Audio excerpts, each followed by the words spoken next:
Plano de leitura bíblica, mês de fevereiro, dia 16. 1 Coríntios 13 a 16.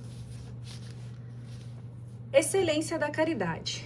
Ainda que eu falasse as línguas dos homens e dos anjos, se eu não tiver caridade, sou como o bronze que soa, ou como símbolo que retine. Mesmo que eu tivesse o dom da profecia e conhecesse todos os mistérios e toda a ciência, mesmo que tivesse toda a fé a ponto de transportar montanhas, se não tiver caridade, não sou nada. Ainda que distribuísse todos os meus bens em sustento dos pobres, e ainda que entregasse o meu corpo para ser queimado, se não tiver caridade, de nada valeria. A caridade é paciente, a caridade é bondosa, não tem inveja. A caridade não é orgulhosa, não é arrogante, nem escandalosa. Não busca seus próprios interesses, não se irrita, não guarda rancor, não se alegra com a injustiça, mas se jubila com a verdade. Tudo desculpa, tudo crê, tudo espera, tudo suporta. A caridade jamais acabará. As profecias desaparecerão, o dom das línguas cessará, o dom da ciência findará. A nossa ciência é parcial, a nossa profecia é imperfeita. Quando chegar o que é perfeito, o imperfeito desaparecerá. Quando eu era criança, falava como criança, pensava como criança, raciocinava como criança. Desde que me tornei homem, eliminei as coisas de criança. Hoje vemos como por um espelho, confusamente, mas então veremos face a face. Hoje conheço em parte, mas então conhecerei totalmente como eu sou conhecido. Por ora subsistem a fé, a esperança e a caridade, as três, porém a maior delas é a caridade. O dom da profecia superior ao dom das línguas. Empenhai-vos em procurar a caridade, aspirai igualmente aos dons espirituais, mas sobretudo ao de profecia. Aquele que fala em línguas não fala aos homens, senão a Deus. Ninguém o entende, pois fala coisas misteriosas sobre a ação do Espírito. Aquele, porém, que profetiza, fala aos homens, para edificá-los, exortá-los e consolá-los. Aquele que fala em línguas, edifica-se a si mesmo, mas o que profetiza, edifica a assembleia. Ora, desejo que todos faleis em línguas, porém muito mais desejo que profetizeis. Maior é quem profetiza do que quem fala em línguas, a não ser que este as interprete, para que a assembleia receba edificação.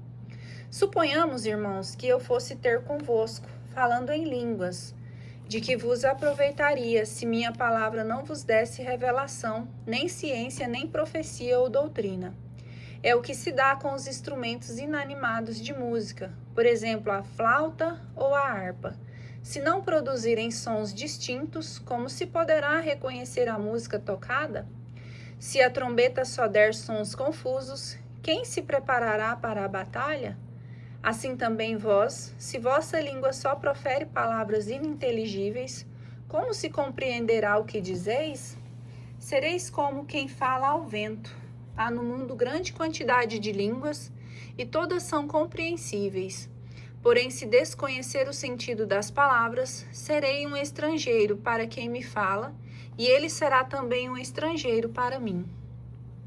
Assim, uma vez que aspirais os dons espirituais, procurai tê-los em abundância para a edificação da igreja. Por isso, quem fala em línguas, peça na oração o dom de as interpretar.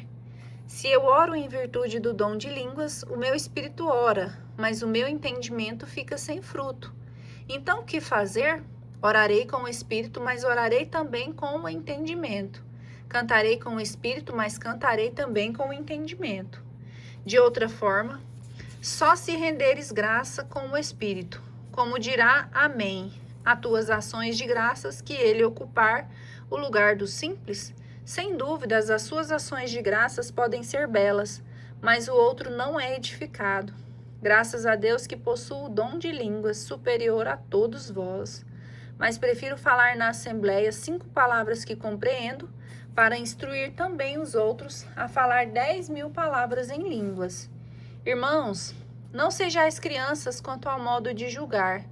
Na malícia, sim, sede crianças, mas quanto ao julgamento, sede homens. Na lei está escrito: Será por gente de língua estrangeira e por lábios estrangeiros que falarei a este povo? E nem assim me ouvirão, diz o Senhor. Assim as línguas são sinal, não para os fiéis, mas para os infiéis. Enquanto as profecias são um sinal, não para os infiéis, mas para os fiéis. Se, pois, em uma assembleia da igreja inteira todos falarem em línguas, e se entrarem homens simples ou infiéis, não dirão que estáis loucos? Se, porém, todos profetizarem, e entrar ali um infiel ou um homem simples, por todos vós é convencido, por todos é julgado. Os segredos de um coração tornam-se manifestos. Então, prostrado com a face em terra, adorará a Deus e proclamará que Deus está realmente entre vós. Em suma, quer dizer, irmãos, quando vos reunis, quem dentre vós tem um cântico, um ensinamento, uma revelação, um discurso em línguas, uma interpretação a fazer, que isso se faça de modo a edificar. Se há quem fala em línguas, não falem senão 2 ou 3, quando muito, e cada um por sua vez, e haja alguém que interprete. Se não houver intérprete, fiquem calados na reunião e falem consigo mesmos e com Deus. Quanto aos profetas, falem 2 ou 3, e os outros julguem. Se for feita uma revelação a alguns dos assistentes, cale-se o primeiro. Todos, um após o outro, podeis profetizar para todos aprenderem e serem todos exortados. O espírito dos profetas deve estar-lhes submissos. Porquanto Deus não é Deus de confusão, mas de paz. Como em todas as igrejas dos santos, as mulheres estejam caladas nas assembleias, não lhes é permitido falar, mas devem estar submissas, como também ordena a lei. Se queres aprender alguma coisa, pergunta-na em casa aos seus maridos, porque é inconveniente para uma mulher falar na assembleia. Porventura foi dentre vós que saiu a palavra de Deus? Ou veio ela tão somente para vós? Se alguém se julga profeta ou agraciado com dons espirituais, reconheça que as coisas que vos escrevo são um mandamento do Senhor. Mas se alguém quiser ignorá-lo, que o ignore. Assim, pois, irmãos, aspirai o dom de profetizar, porém não impeçais de falar em línguas, mas faça-se tudo com dignidade e ordem. Sobre a ressurreição, certeza da ressurreição de Jesus. Eu vos lembro, irmãos, o evangelho que vos preguei e que tendes acolhido, no qual estáis firmes, por ele sereis salvos, se o conservardes, como vô-lo preguei. De outra forma, em vão teríeis abraçado a fé. Eu vos transmiti primeiramente o que eu mesmo havia recebido, que Cristo morreu por nossos pecados, segundo as Escrituras, foi sepultado e ressurgiu ao 3º dia, segundo as Escrituras. Apareceu a Cefas e em seguida aos 12. Depois apareceu a mais de 500 irmãos de uma vez, dos quais a maior parte ainda vive, e alguns já são mortos. Depois apareceu Tiago, em seguida a todos os apóstolos, e por último de todos apareceu também a mim como a um abortivo. Porque eu sou o menor dos apóstolos, e não sou digno de ser chamado apóstolo, porque persegui a igreja de Deus. Mas, pela graça de Deus, sou o que sou, e a graça que ele me deu não tem sido inútil. Ao contrário, tenho trabalhado mais que todos os eles. Não eu, mas a graça de Deus que está comigo. Portanto, seja eu ou sejam eles, assim pregamos e assim crestes. A nossa ressurreição. Ora, se prega que Jesus ressuscitou dentre os mortos, como dizem alguns de vós que não são a ressurreição dos mortos? Se não há ressurreição de mortos, nem Cristo ressuscitou. Se Cristo não ressuscitou, é vã a nossa pregação, e também é vã a nossa fé. Além disso, seríamos convencidos de ser falsas testemunhas de Deus, por termos dado testemunho contra Deus, afirmando que ele ressuscitou a Cristo, ao qual não ressuscitou, se os mortos não ressuscitam. Pois se os mortos não ressuscitam, também Cristo não ressuscitou. E se Cristo não ressuscitou, é inútil a vossa fé, e ainda estáis em vossos pecados. Também estão perdidos os que morreram em Cristo. Se é só para essa vida que teremos colocado a nossa esperança em Cristo, Somos de todos os homens os mais dignos de lástima. Mas não. Cristo ressuscitou dentre os mortos como primícias dos que morreram. Com efeito, se por um homem veio a morte, por um homem vem a ressurreição dos mortos. Assim como em Adão todos morrem, assim em Cristo todos reviverão, cada qual, porém, em sua ordem, como primícias de Cristo. Em seguida, os que forem de Cristo na ocasião de sua vinda. Depois virá o fim, quando entregar o reino de Deus ao Pai, depois de haver destruído todo o principado, toda potestade e toda dominação, porque é necessário que ele reine até que ponha todos os inimigos debaixo de seus pés. O último inimigo a derrotar será a morte, porque Deus sujeitou tudo debaixo dos seus pés. Mas quando ele disser que tudo lhe está sujeito, claro é que se excetua aquele que lhe sujeitou todas as coisas. E quando tudo estiver sujeito, então também o próprio Filho renderá homenagem àquele que lhe sujeitou todas as coisas, a fim de que Deus seja tudo em todos. De outra maneira, que intentam aqueles que se batizam em favor dos mortos? Se os mortos realmente não ressuscitam, por que se batizam por eles? E nós, por que nós expomos a perigos a toda hora? Cada dia, irmãos, exponho-me à morte, tão certo como vós sois a minha glória em Jesus Cristo nosso Senhor. Se foi por intenção humana que combati as férias em Éfeso, que me aproveita isso? Se os mortos não ressuscitam, comamos e bebamos, porque amanhã morreremos. Não vos deixeis enganar, mas companhias corrompem os bons costumes.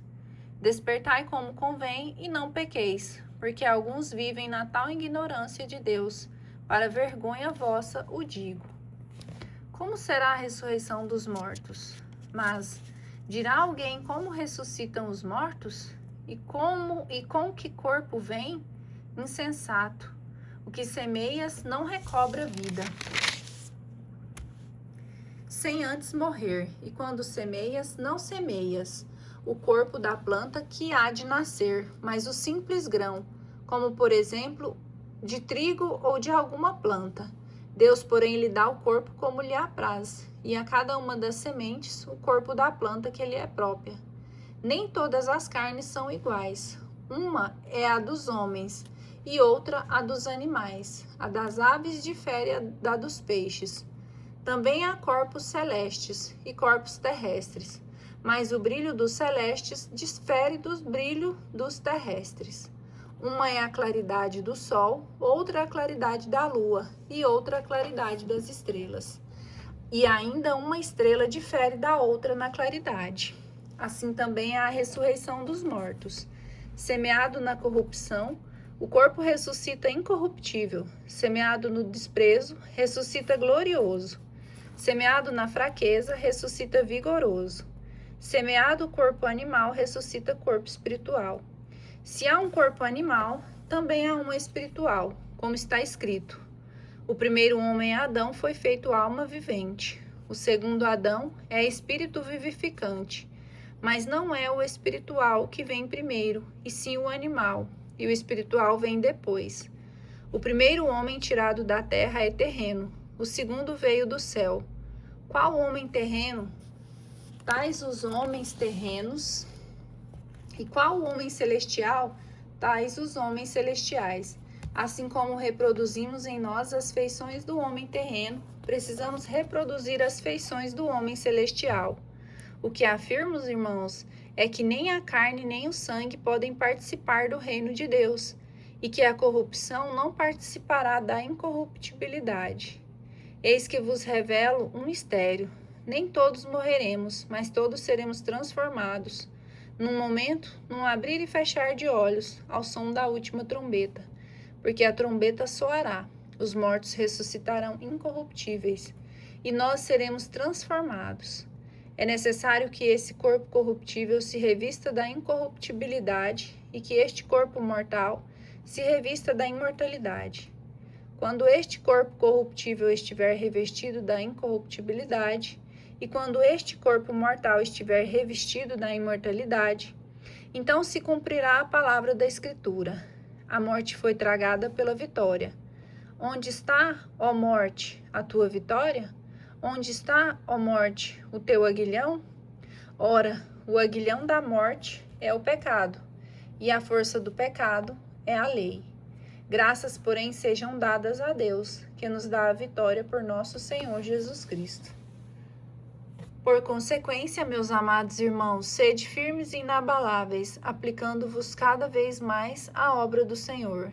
Sabeis que o vosso trabalho no Senhor não é em vão.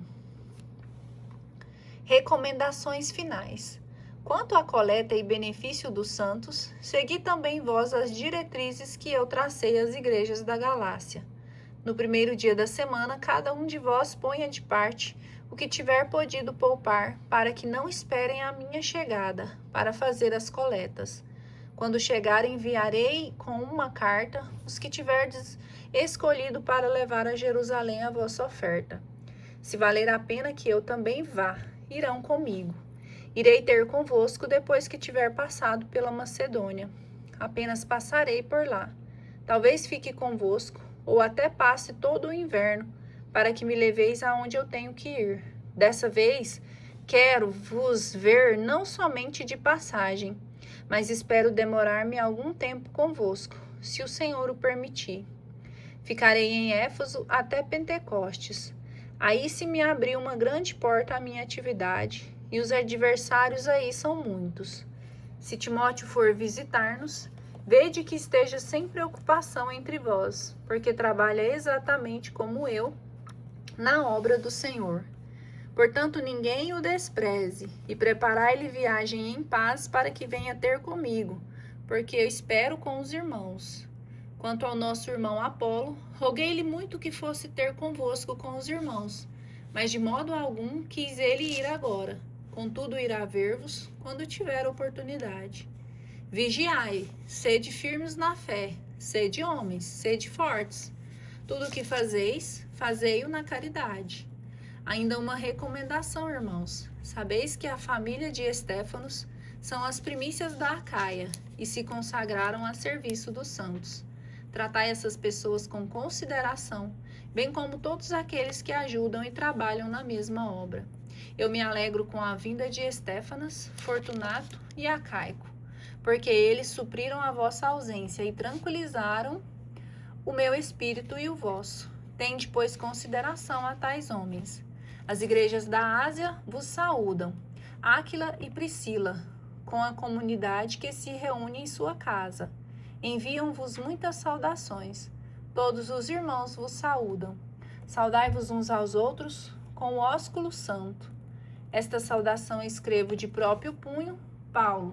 Se alguém não amar o Senhor, seja maldito. Maranata. A graça do Senhor Jesus esteja convosco. Eu vos amo todos vós em Cristo Jesus.